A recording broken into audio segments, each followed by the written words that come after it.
Let's install Genetous Analytics Service. Copy Docker run code here. Paste Docker run code on terminal and run it.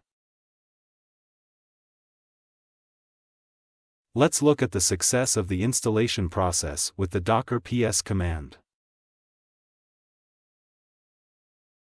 Let's configure Nginx.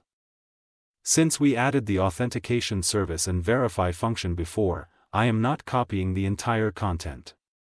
I will just copy the configuration of the service. Copy Nginx code here. And paste inside the Nginx configuration file.